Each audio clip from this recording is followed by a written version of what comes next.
पृथ्वीराज चौहान की कहानियां कल्पना है या हकीकत? शिलालेखों और इतिहास की किताबों में पृथ्वीराज चौहान को लेकर क्या कुछ दर्ज है?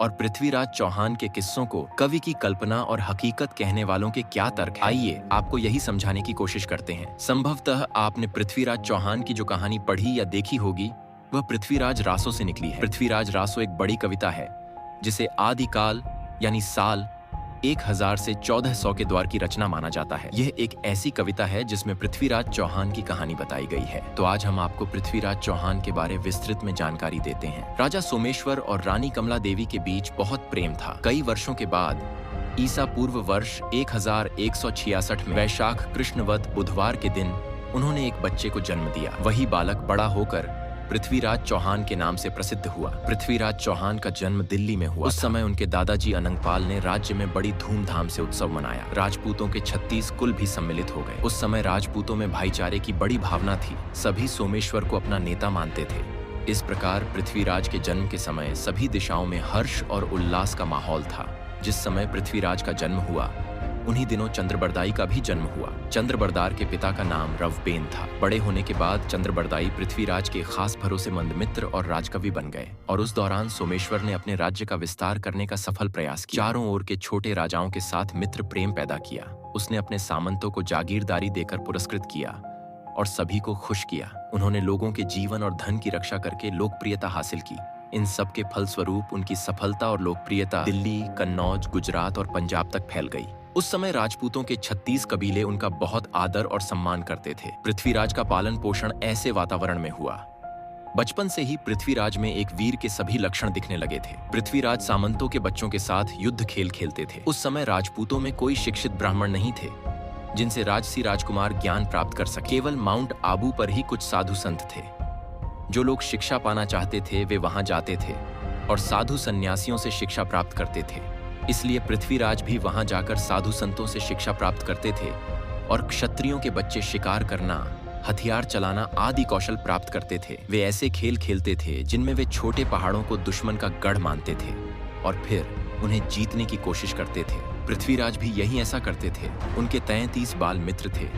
वे सभी सामंतों के पुत्र थे जिनमें कन्हारया, कैलास, बज्जुन राय, संपुलिरिया, सारंगराव, निकुर राय, जैत सिंह, कविचंदा, दहिमराई खास विशेष थे। पृथ्वीराज चौहान बचपन से ही बहुत अच्छे और अचूक निशानेबाज थे। यहाँ तक कि आंखें बंद होने या आंखों पर पट्टी बंधी होने पर भी वह सिर्फ आवाज सुनकर लक्ष्य पर वार कर सकता था। उनका चलाया हुआ तीर कभी बेकार नहीं जाता था। वह हमेशा निशाने पर लगता था। इसी प्रकार वे भाले और तलवारें भी चला सकते थे। इसके अलावा वह मल्ल विद्या भी बहुत अच्छे से जानते थे।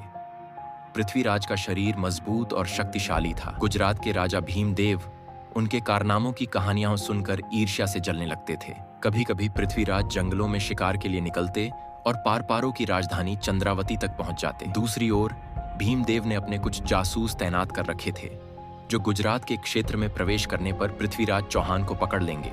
लेकिन पृथ्वीराज बहुत साहसी थे। वह अपने नानाजी अनंगपाल से मिलने दिल्ली पहुंच जाते थे। जैसे जैसे पृथ्वीराज की उम्र बढ़ने लगी वैसे वैसे उनके पराक्रम और उनकी वीरता बढ़ने लगी। सभी लोग बहुत प्यार करते थे। राजपूत परिवारों के घर घर में उनकी वीरता की कहानियां सुनाई देने लगी। पृथ्वीराज की वीरता, साहसिकता, चतुराई को देखकर सभी सामंत और नगरजन काफी प्रसन्न थे और उनके पिता सोमेश्वर चौहान की छाती फूल गई। पृथ्वीराज तीर, तलवार, भाला आदि चलाने में कुशल थे। उनमें एक कुशल राजनीतिज्ञ की तरह राज्य के मामलों को संभालने की क्षमता नहीं। जब पृथ्वीराज 10-12 वर्ष के हुए तो राज्य के पुराने सरदारों ने सोमेश्वर से पृथ्वीराज को युवराज की उपाधि देने का अनुरोध किया। यदि राजकुमार को युवराज की उपाधि दी जाती है तो उसे राज्य के मामलों के बारे में जानने और सीखने को मिलेगा। वह राज्य संचालन की रीति नीति सीखेगा और एक कुशल राजनीतिज्ञ बनेगा। उन सब की इच्छा देखकर महाराज सोमेश्वर ने पृथ्वीराज को युवराज की उपाधि दी। ऐसे शुभ अवसर पर सोमेश्वर ने बड़े बड़े राजाओं और प्रतिनिधियों को सिर से पांव तक वस्त्र और आभूषण देकर प्रसन्न किया। यह त्योहार राज्य के हर कस्बे में बड़ी धूमधाम से मनाया गया। युवराज बनने के बाद पृथ्वीराज को राज्य का कामकाज बहुत बारीकी से सिखाया जाने लगा। पृथ्वीराज से अन्य महत्वपूर्ण कार्यों के साथ साथ सामान्य कार्यों के बारे में भी परामर्श लिया गया। परिणाम स्वरूप पृथ्वीराज को सभी प्रकार के निर्णयों का अनुभव होने लगा। पृथ्वीराज हर कार्य में अपनी बुद्धि के अनुसार उचित एवं सटीक सलाह देने लगे। जब निर्णयों की घोषणा करने लगे तो हर कोई पृथ्वीराज को अपने भावी राजा के रूप में देखकर संतुष्ट था। युवराज पृथ्वीराज की प्रसिद्धि बहुत कम उम्र में ही चारों दिशाओं में फैलने लगी। लोग उन्हें वीर योद्धा कहने लगे। यवन व्यापारियों को यह सब सहन नहीं होता था। पृथ्वीराज चौहान की असली पहचान जानने के लिए सरहद पार से यवन सरदारों को फकीरों के भेष में अजमेर भेजा गया। एक फकीर था रोशन अली, जो फकीर के वेश में लोगों को झूठे चमत्कार दिखाता था। यह तो एक नाटक था, वास्तव में वह राज्य का रहस्य जानने का प्रयत्न कर रहा था। एक बार जब पृथ्वीराज को इस बात का पता चला तो उन्हें एहसास हुआ कि एक विदेशी हमारे राज्य में आया है और चमत्कार दिखाने के बहाने राजा विरोध की बातें सुनकर लोगों को भड़काने का काम कर रहा था। और इतने सारे लोग ऐसे अनजान विदेशी के आसपास इकट्ठा हो और उसका काफी सम्मान करें, वह पृथ्वीराज को सही नहीं लगा।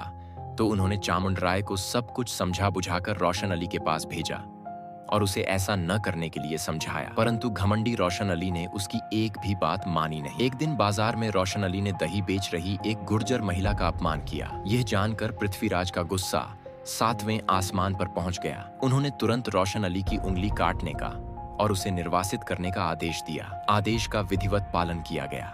रोशन अली की उंगली काट दी गई और उसे अजमेर के बाहरी इलाके में निर्वासित कर दिया गया। रोशन अली को जिस तरह अपमानित कर अजमेर से बाहर निकाला गया, उससे वह दिन रात बदले की आग में जलता रहा था। अपना बदला लेने के लिए वह यवनों के सरदार मीर के पास पहुंचा और उसे अपनी स्थिति बताई और कहा, आप शीघ्र ही अजमेर पर आक्रमण करो और उसे नष्ट कर देना, ताकि घमंडी राजा पृथ्वीराज को सबक मिले। रोशन अली का जोरदार अपमान सुनकर मीर बहुत क्रोधित हुआ।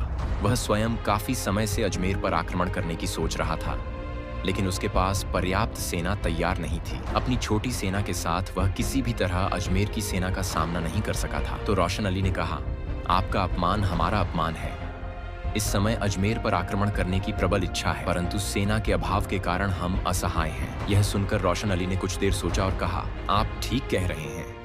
हिंदू बहुत ताकतवर हैं, उन्हें युद्ध से हराना बिल्कुल असंभव है। मीर ने अजमेर पर आक्रमण करने का विचार छोड़ दिया और गुप्त रूप से अजमेर जाने का फैसला किया। बहुत सोचने के बाद मीर ने घोड़े बेचने वाले व्यापारी का वेश धारण किया। वह अपने कुछ विश्वस्त साथियों और घोड़ों के साथ अजमेर पहुंचे। उसके आदमियों ने चारों ओर यह बात फैला दी कि अरब से एक घोड़े का व्यापारी घोड़े बेचने आया है। मीर ने उस समय शहर के बाहर एक तंबू में डेरा डाला था। अरब के पानी के घोड़े बहुत दुर्लभ थे और यह बात पृथ्वीराज के कानों में पड़ गई। लेकिन उन्हें इस बात का अंदाजा नहीं था कि उनका एक दुश्मन घोड़े बेचने वाले के भेष में वहां आया है। सच तो यह है कि पृथ्वीराज ने अपने मंत्री को, जो एक अनुभवी राजनीतिज्ञ था, कैमास को घोड़े खरीदने के लिए मीर के पास भेजा। कैमास ने एक अच्छा घोड़ा चुना और उसकी कीमत पूछी। मीर ने उसे घोड़े की असली कीमत के बजाय कई गुना कीमत बताई। कैमास को यह कुछ अजीब और विचित्र लगा। हालांकि पृथ्वीराज की इच्छा के कारण उन्होंने घोड़ा खरीद लिया। कैमास ने घोड़े को ले जाकर अपने अस्तबल में बांध दिया। ठीक उसी समय अजमेर में भयानक भूकंप आया। उस भूकंप के कारण तारागढ़ का किला कुछ हद तक धरती में धंस गया। कस्बे में सैकड़ों मकान ढह गए। भारी मात्रा में धन और जीवन की हानि हुई और उसी अवसर का लाभ उठाते हुए दुष्ट मीर अपने आदमियों के साथ शहर में घुस गया और बहुत बड़े पैमाने पर लोगों को मारना और लूटपाट करना शुरू कर दिया। जब पृथ्वीराज को मीर के बारे में सच्चाई पता चली तो वह उसके पास पहुंचे और उसे ललकारते हुए कहा, दुष्ट, कायर, विश्वासघाती मीर, तुम निर्दोष लोगों को क्यों लूटते और मारते हो? अगर मर्द का बच्चा हो तो हमारा सामना करो। मीर ने यह सुना और लड़ने के लिए तैयार हो गया, लेकिन उसने अपनी शर्त रखते हुए कहा, मैं आपसे सहमत हूं, लेकिन मैं द्वंद्व युद्ध करना चाहता हूं, यानी एक ही आदमी को एक आदमी से लड़ना चाहिए। लेकिन उस क्रूर मीर को जब निर्दोष लोगों को काट रहा था और लूट रहा था तो उसे यह बात याद नहीं आई। फिर भी पृथ्वीराज को यह मंजूर था। यूसुफ बेग नाम का एक अत्यंत शक्तिशाली पहलवान मीर की ओर से आगे आया और यूसुफ बेग के खिलाफ लड़ने के लिए पृथ्वीराज ने एक सोने की थाली में एक पान रखा और थाली को वीरों के सामने घुमा दिया। लेकिन दो बार थाली सबके सामने होने पर भी कोई भी वीर यूसुफ बेग से लड़ने को तैयार नहीं था। तब पृथ्वीराज ने सभी पर घृणा की। फिर चामुंडराय को लज्जित होना पड़ा और वीरों की लाज बचाने के लिए उन्होंने पान उठा लिया। चारों ओर जय जयकार होने लगी। जिस प्रकार कैमास राजनीति में कुशल थे, उसी प्रकार चामुंडराय युद्ध, मल्ल युद्ध, कुश्ती आदि में अत्यंत कुशल थे। वह पवित्र आचरण वाला एक बहादुर व्यक्ति था। अगले दिन यूसुफ बेग और चामुंडराय मैदान में उतरे। उनकी लड़ाई देखने के लिए सैकड़ों लोग वहां जमा हो गए। हर किसी के मन में एक ही सवाल था कि कौन जीतेगा। यदि विदेशी जीतता है तो चामुंडराय हार जाता है। दोनों योद्धा एक दूसरे से श्रेष्ठ थे। दोनों के बीच युद्ध शुरू हो गया। देखते ही देखते चामुंड राय ने यूसुफ बेग को मैदान में धूल चटा दी। नगर के लोग खुशी से चिल्लाने लगे। चामुंड राय का जय जयकार करने लगा। पहला युद्ध युवराज और यवनों के बीच हुआ। यूसुफ बेग की अपमानजनक हार से मीर का चेहरा पीला पड़ गया। उससे यह अपमान सहन नहीं हुआ। वह खुद को नियंत्रित करने में असमर्थ रहा और अपने साथियों के साथ निर्दोष लोगों पर टूट पड़ा। शीघ्र ही यवनों की ऐसी दुष्टता और क्रूरता देखकर राजपूतों का खून खौल उठा। सदैव सशस्त्र रहने वाले राजपूतों को कोई परेशानी नहीं हुई। सभी ने अपनी अपनी तलवारें निकाल लीं और मीर तथा उसके लोगों से लड़ने लगे। छोटा सा कुश्ती का मैदान युद्ध का मैदान बन गया। मीर और उसके साथी वीर राजपूतों योद्धा के सामने ज्यादा देर तक टिक नहीं सके और मैदान छोड़कर भागने लगे। केवल 2-4 लोग ही बच पाए और बाकी को राजपूत तलवारों ने काट डाला। यवनों से लड़ने का यह पृथ्वीराज का पहला अवसर था और वह जीत गए। उस समय दिल्ली पर राजा अनंगपाल का शासन था। सत्यवादी युधिष्ठिर ने दिल्ली पर शासन किया। दिल्ली का जो वैभव युधिष्ठिर के शासनकाल में था, वही अनंगपाल के शासनकाल में भी था। युधिष्ठिर के वंश के अंतिम राजा परीक्षित से लेकर राजपाल तक 36 राजाओं ने इंद्रप्रस्थ यानी दिल्ली पर शासन किया। जब राजा राजपाल ने हुमायूं पर आक्रमण किया तो हुमायूं के राजा सुखवंत ने उसे मार डाला। फिर सुखवंत ने लगभग 14 वर्षों तक दिल्ली पर शासन किया। सुखवंत के बाद राजा विक्रमादित्य ने इंद्रप्रस्थ को स्वतंत्र कर दिया। इसके विकास पर ध्यान नहीं दिया और उन्होंने अपने राज्य की राजधानी के रूप में उज्जैन को चुना। तब से लेकर 10वीं शताब्दी तक इंद्रप्रस्थ का राज्य सिंहासन बिना शासक के ही रहा और इंद्रप्रस्थ धीरे धीरे श्मशान भूमि बनने लगा। उस समय राजा अनंगपाल ने इंद्रप्रस्थ पर अपना अधिकार कर लिया और इसका नाम दिल्ली रख दिया। इतिहासकारों का मानना है कि प्राचीन दिल्ली वर्तमान दिल्ली से 2 मील दक्षिण में थी। तोमर वंश के अनंगपाल ने जिस समय दिल्ली पर अधिकार किया था, उसके बारे में चंद्रबरदाई ने पृथ्वीराज रासो में एक अजीब कहानी का उल्लेख किया है। जब अनंगपाल ने दिल्ली पर शासन किया तो उसके कुल के पुजारी ने एक बहुत लंबी कील जमीन में गाड़ दी और कहा, जब तक यह कील जमीन में रहेगी तब तक तुम्हारा वंश दिल्ली पर निर्बाध शासन करता रहेगा, क्योंकि यह कील शेषनाग के सिर में ठोक दी गई है। अनंगपाल ने विश्वास नहीं किया और कील हटा दी। कील उस वक्त खून से लथपथ थी। यह देखकर उसे बहुत दुख हुआ। उसने तुरंत राजपुरोहित को बुलाया और कील को फिर से जमीन में गाड़ने को कहा। लेकिन पुरोहित ने कहा, मैं चाहता था कि तुम्हारे वंशज वर्षों तक इस धरती पर शासन करें। शायद प्रकृति को यह मंजूर नहीं होगा। अब आपके बाद यहाँ पर चौहान वंश और मुसलमानों का शासन होगा। अब इस कहानी में कितनी सच्चाई है यह पता लगाना बहुत मुश्किल है, लेकिन इसमें इतनी सच्चाई है कि अनंगपाल के बाद चौहान वंश और फिर मुसलमानों का शासन आया। जब अनंगपाल पृथ्वीराज चौहान ने यवनों को वापस खदेड़ दिया, कई लोग यह सुनकर खुश हुए कि वे यवन हार गए हैं। उसने पहले ही पृथ्वीराज को दिल्ली की गद्दी सौंपने का निर्णय कर लिया था। अब वह इच्छा प्रबल हो गई। उसने वीर पृथ्वीराज और उसके साथियों का स्वागत किया। उधर जब सोमेश्वर ने भी पृथ्वीराज की विजय का समाचार सुना तो उसका सीना खुशी से फूल गया। आगे की कहानी जानने के लिए चैनल को सब्सक्राइब जरूर करें। पूरा वीडियो देखने के लिए आपका धन्यवाद। चैनल को सब्सक्राइब करें और वीडियो को लाइक करें।